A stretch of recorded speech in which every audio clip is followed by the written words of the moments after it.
Kacim, Ya, gimana Puan? wah serunya tadi malam deh. Wah, Seru sekali tadi malam. kayak itu partai final. Iya. Ini ditentukan bukan karena jumlah gol, Heeh. bukan karena poin, Heeh. tapi karena fair play. Kartunya. Kartunya. Paling sedikit pelanggarannya itu yang menang. Sakit Hmm. hatinya itu kalau nggak. Dendek. Persik waduh. Kediri. Saya baca wawancaranya. Mm-mm. We are sangat kecewa. Pasti tahu. We are disappointed. Ini sangat mengecewakan. Bahasanya Johan. Iya memang pemain memang harus mengontrol diri, ya. Nah, iya. Dan memang waktu pertandingan PSM melawan Persik Kediri itu aduh, Iya. dibantai PSM kok dong. Betul. Jatuh kiri Jatuhkan, kanan. tackle dari belakang. Dan itu hanya biasa berbuat kartu kuning. Padahal ini belum partai final loh. Iya. Mestinya harus diperhatikan itu. Iya. Karena untuk mendapatkan predikat fair play itu Nah, penentuan ini nih, bisa salin. bisa sekali. Enggak dia apa karubu. Tak kalah. Jadi Hah. permainan PSM yang bermain fair play, yang bermain profesional Yes. tanpa menghalang-halangi orang dengan cara menjatuhkan, mendorong apa semua itu berbuah hasil. Yes. Dan itu kita jempol untuk permainan yang sangat profesional dari pemain-pemain PSM. Iya. Tapi ada tahu itu yang menyebabkan ini PSM lolos, salah satunya itu penyelamatan. Ya, Safruddin Tahar. Saltonya itu di menit ke-50. Saltonya. Nah, apa itu perintahan? Ya? Anak apakah dia itu? Nah, ini juga Iya, Safruddin iya, Tahar. iya. Besok baca. Iya. Kita ulas besok Safruddin Iya, Tahar. Keren Baca. sekali deh. Keren sekali caranya menyelamatkan bola. Padahal itu bola gol nih. Seandainya tidak Lewati dia. Miresa. Hai, Chip tuh bola chip. Chip. Nah, itu. Gol harusnya. Cuman ada langsung salto. Kerennya di. Komentarnya Safruddin Tahar. Apa dah bilang? Nah, itu memang tugas saya. Padahal bukan di posisinya tahu nggak? Bukan di posisinya tengah toh. Iya. Mestinya kan yang jadi penyelamat di situ Erwin atau Yuran. Iya. Safruddin Tahar tiba-tiba masuk. Atau kiper. Ya, itu kiper. Kemana nih kiper kah? Dilewati. Ini lewat ini kok. Tidak ada itu bola gol itu. Itu yang kecewa sekali itu pelatihnya Persik. Samone. Jadi baca besok siapa itu Safruddin Tahar. Iya. Kan udah tahu ini. Kenapa misalnya kita angkat dia besok. Nah, selain itu pun kita maju sedikit. Iya. Jadi pemain PSM ini sudah terbang tadi Betul. ke Kuala Lumpur Hmm. untuk mengikuti pertandingan babak penyisihan Piala AFC 2022 zona ASEAN. Yes. Jadi akan melawan dua klub di beberapa di pekan ini. Yang pertama Kuala Lumpur FC 24 Juli. Semua ini dipusatkan di Malaysia. Kemudian Tam Forest ya, apa nama itu? Pemain klub dari Singapura juga. Jadi dua klub ini akan menjadi lawan PSM di grup H. Nah, Papis sudah mewanti-wanti supaya catatan dari Piala Presiden ini. Iya. Jadi Tavares sudah mempunyai catatan-catatan penting, skema-skema yang dianggap efektif. Nah, untuk bertanding di level lebih lanjut. Iya. Nah, apakah PSM bisa? Nah, nampaknya Tavares sudah punya data. Iya. Siapa yang bisa ditempatkan di mana, Betul. dan terbukti ketika Pluim juga tidak masuk, PSM juga baik-baik saja. Iya. Nah, artinya sudah ada nih pelapisnya Pluim. Iya. Dan ini sebenarnya yang dibutuhkan. Betul sekali. Sehingga Pluim tidak menjadi satu-satunya pemain andalan. Semua jadi andalan. Betul. Karena permainan sepak bola itu kan 11 orang, jadi harus bermain tim. Dan itu kemarin sudah ditunjukkan oleh pemain-pemain lokal kita. Iya. Akbar Tanjung dan siapa namanya, Agung ya. Agung bisa bermain enak di tengah. Kemudian Brian Caesar kemarin, wah Iya, Dik. mantap sekali umpan-umpannya. Bagus lah. Brian harus dijatuhkan kuah. Mm-mm. Kemarin waktu pertandingan melawan Persik supaya dia tidak bisa mengumpat. Nah, Iya. itu salah satunya. Jadi mungkin Brian tinggal meningkatkan kekuatan fisik. Mm-mm. Karena mudah sekali dijatuhkan Brian. Brian mudah dijatuhkan, Rizky Eka juga mudah dijatuhkan. Nah, ini tinggal permainan ditingkatkan mami fisiknya. Kalau meningkat fisiknya, wah ngeri nih pemain. Hai. Dua orang ini. Kemudian apa namanya, sasaran tembakan sasaran targetnya di pemain sayap ini mesti memang ditingkatkan sehingga on target semua ke Bernard Vertor Nascimento. Karena kemarin beberapa itu seperti Ramadan itu ternyata hebat juga umpannya Ramadan yang hampir berdua gol sundulannya Everton. Jadi Penyelesaian akhir ya. iya, umpan silanya itu hampir itu mesti di apa namanya, diperhatikan oleh Tavares. Jadi pemain muda ini mesti ditingkatkan fisiknya karena kalau body charge pun cik aja di beta di beta ya, itu mesti ditingkatkan. Kemarin saya lihat evaluasinya. Iya, harus itu selalu main barbel. Ya, yang barbel. Kalau perlu nanti pada saat main bawa ki barbel ke di situ dia dulu. Kakinya juga mungkin pokoknya mesti dikasih. Iya, kuda-kudanya harus Kuda-kudanya mesti bagus. Ya, artinya lihat konten anak guruku Ronaldo dengan Messi. nah iya. Jadi pahanya itu mesti besar supaya baku tahan body charge-nya. Ryan bagus sekali, cuman satu kali jadi jatuhkan. Batum deh. Aduh. Dan itu kemarin gelandang bertahannya semua Persik. Lihat betisnya. Data di mana betis mana paha. Iya, itu mesti ditingkatkan ya. Betul tuh. Memang mesti banyak masuk lagi ke ruang fitness. Iya, 3 bulan ini. betul. Ini terus. Nah, itu menarik. Dan karena targetnya dari CEO sudah disampaikan harus juara grup. Nah, ini pekerjaan Bisa. luar biasa ini. Nah, di kemarin juga evaluasinya di sisi pertahanannya PSM susah sekali dijebol. Jadi, Ini sangat-sangat melawan dua tim kuat, Arema dan Persik itu bukan tim sembarang sekarang karena sudah dihuni oleh pemain-pemain potensial. Nah, itu sangat kuat pertahanannya di bawah pengawalan dari Yuran, Erwin, Saprudin Tahar, kemudian Yance di kiri, Tahar di kanan. Nah, itu mesti dipertahankan. Sisa di gelandang serang dan striker. Artinya kosong-kosong, tidak bisa menembus pertahanan. Dan PSM hanya kebobolan 1 gol ya iya tuh. di Piala Presiden ini. Itu pun penalti. Penalti kalau tidak ada itu murni. Iya, tidak ada gol murni. Tidak ada tahu kalau Artinya ini pertahanannya PSM kuat sekali. oke. Sisa di gelandang serang, pengatur serang, sama di eksekutor, di striker. Jadi memang kemarin Tavares sudah meminta kepada top manajemen untuk mencarikan itu gelandang serang dan striker. Pak Munafri mengatakan meskipun itu sulit karena beberapa pemain sudah terikat kontrak, tapi akan diusahakan. Jadi komitmen manajemen juga tidak main-main Puan. Tahu. Jadi tetap dicarikan dan terbukti kemarin kita sudah kedatangan lagi satu di sisi pertahanan.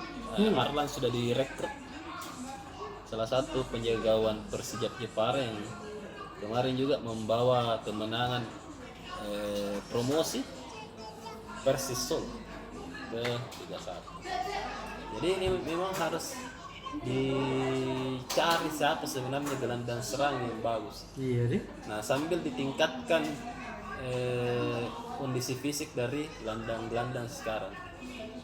Memang harus kerja keras ini gelandang. Harus sekarang. ini. Nah, itu kemarin sangat menjadi evaluasi di pertahanan body charge-nya. Fluim baru 2 orang pemain sudah selesai. Jadi langsung dimatikan fluim. Jadi justru sebenarnya kalau saya lihat kemarin tuh, Iya. setelah ditarik keluar Brian Chaser justru menurun Menurun, betul. tekanannya. Tekanan serangannya PSM. Iya. Ramadan juga ditarik keluar juga begitu. Betul. Nah ini mesti dilihat oleh pelatih nanti. Bagaimana caranya? Karena kayaknya untuk Fluim kita bicara mematikannya itu mesti diperhatikan bagus-bagus. Tahu. Karena Fluim sudah 2 pemain pepet, tambah lagi 1 selesai. Karena nampaknya tim-tim di Indonesia tahu bahwa kekuatan utamanya PSM itu di Fluim. Nah, jadi jangan sampai Fluim yang membagi bola. Karena waktu pertama masuk Fluim tidak ada yang kawal, Kis. Umpannya langsung ke Yakob Sayura itu hampir berbogol. Hampir itu. Baru di 1 menit masuk berdua, Menakutkan memang. Menakutkan memang kalau tidak dikawal. Betul. Dan kayaknya semua tim-tim kelas atas sudah tahu itu. Iya. Itu PR-nya PSM. Meningkatkan kondisi fisik gelandang serang yang ada, mencari striker dan gelandang yang selevel dengan Fluim. Kalau tidak ya di bawah sedikit. Nah itu baru kayaknya akan membuka peluang kita untuk juara di Liga 1. Padahal tim kita dipandangin tim loh. Hah? Dipandangin tim kita ini. Nah itu yang mesti kita jawab. Jadi jangan berkecil hati juga. Supporter juga yang nonton itu jangan juga berkecil hati. Kita berikan dukungan yang terbaik untuk PSM. Tahu. Jangan sampai kita kritik apa semua aja. Itu bukan pendukung PSM sejati. Jadi apapun kondisi PSM, pemainnya apalagi sekarang mereka juga berjuang ya, jadi kita juga harus dukung. Mereka dari luar lapangan. Buktinya kemarin pemain-pemain lokal tahu bisa berbuat lebih. Tidak ada kemarin hanya 2 pemain asing yang masuk. 9 itu semua lokal. Dan mereka bisa menahan imbang Persik Kediri yang sejak dari awal 4 pemain asing. Nah itu mesti diingat. Betul. Dan justru PSM di babak pertama justru mereka bisa mengambil alih. Nah itu. Jadi tidak kalah tinggal dukungan Mami. Nah, kita ingin rasanya dukung lagi ya. Semoga saja tembus semifinal sehingga ya bisa lah. Kalau di Pare-Pare ya bisa nonton bareng lagi. Panjang sekali nih ya. Apa kita bahas PSM. Kita doakan saja, berikan dukungan terbaik dan berikan masukan. Ketua-ketua atau pemimpin-pemimpin supporter jangan berhenti untuk memberikan masukan. Diminta kepada teman-teman lain juga ya silakan memberikan masukan. Nampaknya manajemen terbuka sekali soal masukan. Welcome sekali. Dan itu saya lihat sudah diperlihatkan oleh Papi. Sangat terbuka sekali orangnya. Bahkan Papi kemarin itu sangat inginnya ini PSM dia rela itu Pak. Marah-marah itu wasit. Sampai dapat kartu kuning. Ya itu sebagai betapa cinta. Apa lagi tahu? Apa lagi? Jadi kita ya tugasnya cuma mendukung. Karena tidak ada otak keluar. Oke, terima kasih itu dulu untuk. Oke. Ya lihat kacing. Aduh, kita bahas sedikit daerah Puan. Jadi di daerah ini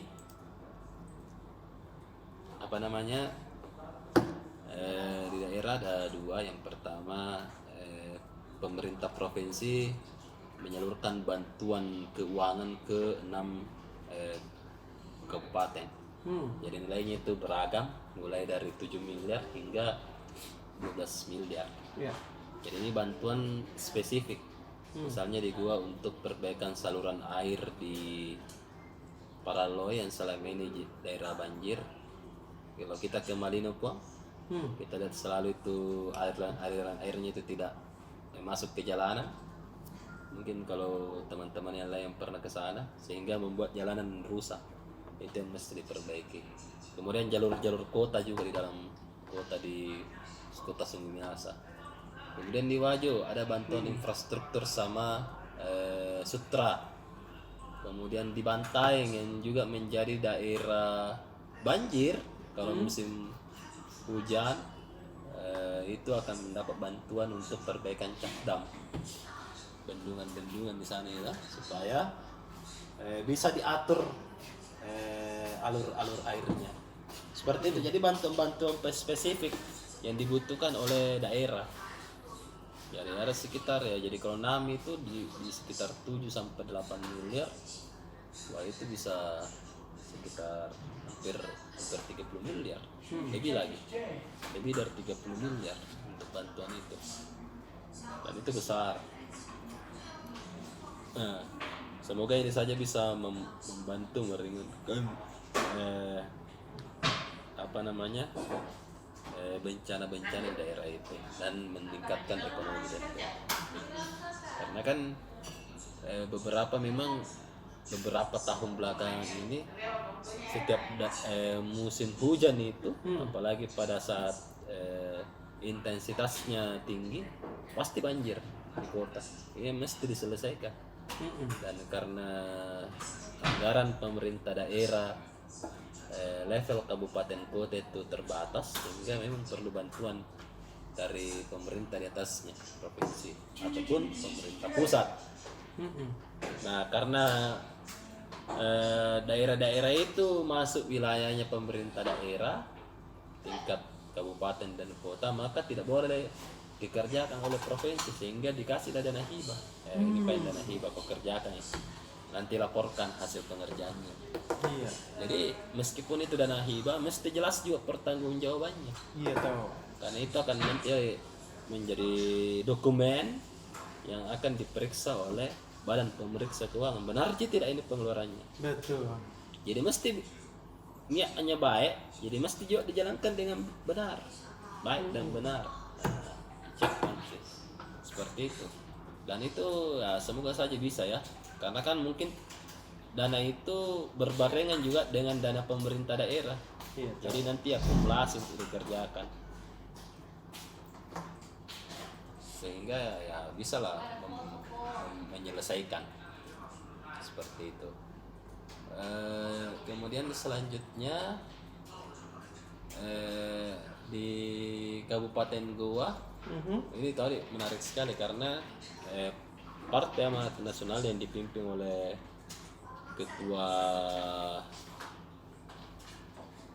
ketua perempuan Ibu Husnia Talendrang ini sementara memberhentikan salah satu anggotanya. Kenapa? Nah, ini dianggap tidak loyal. Dan ini anggotanya ini salah satu perop suara kemarin. Nah, masih belum jelas apa bentuk ketidakloyalannya, tapi yang jelas nampaknya ini masalah internal yang berlarut-larut. Nah, besok kita baca beritanya juga. Bagaimana sebenarnya masalah ini muncul dan sudah sampai di mana saja proses PAW-nya. Nah, ada informasi nih terkait pilkada, tapi belum terkonfirmasi dengan benar. Nah, itu akan mungkin di hari-hari selanjutnya baru akan terbuka apa sebenarnya masalahnya. Yes. Nah, kemudian yang lain juga ada lintas-lintas daerah terkait rakor Badan Karantina Pertanian Makassar yang meminta kepada pemerintah daerah untuk mengawasi alur ternak jalan Idul Adha. Jadi kan karena selama ini ada penyakit kuku dan mulut yang dibawa oleh virus, sehingga itu bisa berpotensi menimbulkan penyakit kalau dimakan. Nah, sehingga ini sangat diperiksa bagus-bagus sebelum masuk ke Sulawesi Selatan. Karena transmigrasi ternak ini jalan Idul Adha cepat. Jadi ini mesti juga kepada teman-teman untuk betul-betul membeli daging yang diperiksa bagus-bagus apakah memang sudah menerima vaksin PMK. Cari yang punya sertifikat. Nah, cari sertifikatnya di mana, jangan sembarang. Apalagi kalau hewan-hewan meskipun sulsel masih zona hijau ya, tapi kita tidak tahu bagaimana penyebarannya karena ini sudah menyebar di beberapa wilayah. Betul. Nah, jadi mesti hati-hati untuk nanti mengkonsumsi daging. Nah, memang harus diperiksa bagus-bagus oleh dinas pertanian atau peternakan di daerah masing-masing. Iya. Nah itu saja Pong untuk daerah. Kita bahas tadi banyak soal KSM. Oke, Kakak Cin, terima kasih. Terima kasih sudah nonton. Jangan lupa like, subscribe, dan share ya.